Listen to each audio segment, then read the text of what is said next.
Assalamualaikum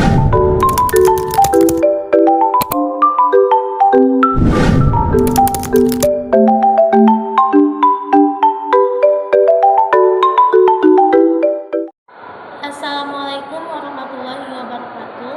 Kami dari kelompok 3 akan mempresentasikan hasil diskusi kami tentang pengembangan karir jabatan fungsional pustakawan. Sebelum itu, perkenalkan, nama saya Nadia Suranisa. Di sebelah kanan saya, di sebelah kiri saya, Sylvia Angelina. Baiklah, untuk materi yang pertama akan disampaikan oleh Sylvia. Pada Sylvia, dipersilakan. Materi yang pertama yaitu pustakawan terampil.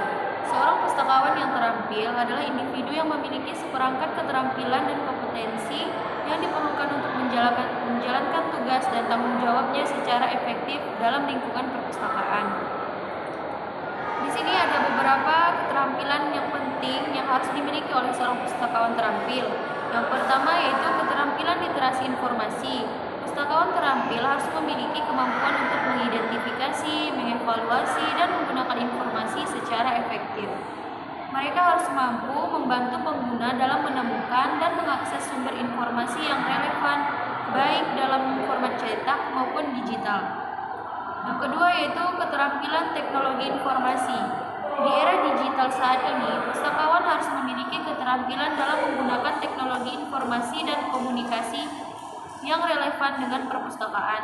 Mereka harus dapat menguasai sistem otomasi perpustakaan, basis data online, dan sumber daya elektronik lainnya. Selanjutnya yaitu keterampilan komunikasi. Pustakawan terampil harus memiliki kemampuan komunikasi yang baik secara lisan maupun tertulis. Mereka harus dapat berkomunikasi secara efektif dengan pengguna dari berbagai latar belakang dan usia, serta mampu memberikan instruksi dan pelatihan dengan jelas. Selanjutnya yaitu keterampilan interpersonal. Pustakawan harus memiliki keterampilan tersebut, seperti kemampuan untuk bekerja dengan tim, menyelesaikan konflik, dan memberikan layanan pelanggan yang unggul. Mereka juga harus ramah, sabar, dan mampu membangun hubungan baik dengan pengguna. Selanjutnya yaitu keterampilan organisasi dan manajemen. Pustakawan yang terampil harus memiliki kemampuan dalam mengorganisasi dan mengelola koleksi perpustakaan, sumber daya, dan layanan dengan efisien. Mereka juga harus dapat merencanakan, mengimplementasikan, dan mengevaluasi program dan layanan perpustakaan. Selanjutnya yaitu keterampilan penelitian dan analisis. Pustakawan harus memiliki kemampuan untuk melakukan penelitian, menganalisis data, dan mengidentifikasi tren dalam bidang informasi dan perpustakaan. Yang selanjutnya itu keterampilan pemecahan masalah. Pustakawan harus memiliki kemampuan untuk mengidentifikasi dan mengatasi masalah yang muncul dalam lingkungan perpustakaan. Mereka harus dapat berpikir kritis dan kreatif dalam mencari solusi yang efektif. Dan yang terakhir yaitu keterampilan kepemimpinan. Untuk memimpin dan menginspirasi staf perpustakaan serta mendorong pengembangan perpustakaan, pustakawan terampil harus memiliki keterampilan kepemimpinan yang baik, seperti kemampuan untuk memotivasi, mendelegasikan tugas, dan mengambil keputusan yang tepat. Baik, materi selanjutnya yaitu tentang pustakawan tingkat ahli. Pustakawan tingkat ahli adalah jenjang jabatan pustakawan yang lebih tinggi dan meliputi 4 subjenjang, yaitu pustakawan ahli pertama, mengembangkan dan mengelola koleksi perpustakaan di bidang subjek tertentu, memberikan bimbingan dan instruksi literasi informasi kepada pengguna, melakukan penelusuran literatur dan analisis informasi mendalam, dan berkolaborasi dengan fakultas atau peneliti dalam menentukan kebutuhan informasi. Yang kedua, pustakawan ahli muda. Melanjutkan fungsi pustakawan ahli pertama, mengembangkan panduan penelitian dan daftar bacaan dan alat bantu penelusuran, memberikan pelatihan kepada pustakawan lain tentang sumber daya di bidangnya, dan membantu meningkatkan kebijakan pengembangan koleksi di bidang subjeknya. Yang ketiga, pustakawan ahli media, yaitu melanjutkan fungsi pustakawan ahli muda, memimpin tim dan dalam pengelolaan koleksi di bidang subjeknya, menjadi penasihat dalam pengambilan keputusan terkait bidang keahliannya.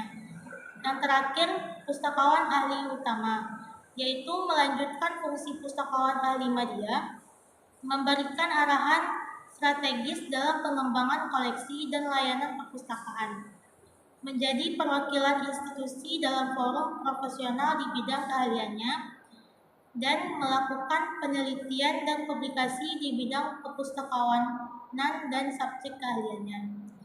Secara umum, semakin tinggi jabatan pustakawan ahli, semakin besar tanggung jawab, otoritas, dan pengaruhnya dalam mengolah informasi di bidang subjek keahliannya. Mereka menjadi sumber daya utama dalam menyediakan akses dan layanan informasi berkualitas tinggi bagi institusi. Materi selanjutnya akan disampaikan oleh Miftah. Yang ketiga, kenaikan pangkat dan kenaikan jabatan pustakawan. Di Indonesia diatur dalam Peraturan Menteri Perdayagunaan Aparatur Negara dan Reformasi Birokrasi Nomor 9 Tahun 2014 tentang jabatan fungsional pustakawan dan angka kreditnya. Kenaikan pangkat pustakawan dilakukan dengan mengumpulkan angka kredit yang diperoleh dari penilaian atas kegiatan kepustakawan yang dilakukan. Angka kredit ini dinilai setiap tahun oleh tim penilai di instansi masing-masing.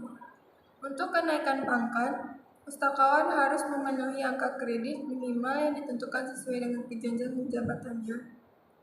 Kenaikan jabatan pustakawan dilakukan dengan promosi ke jenjang jabatan yang lebih tinggi.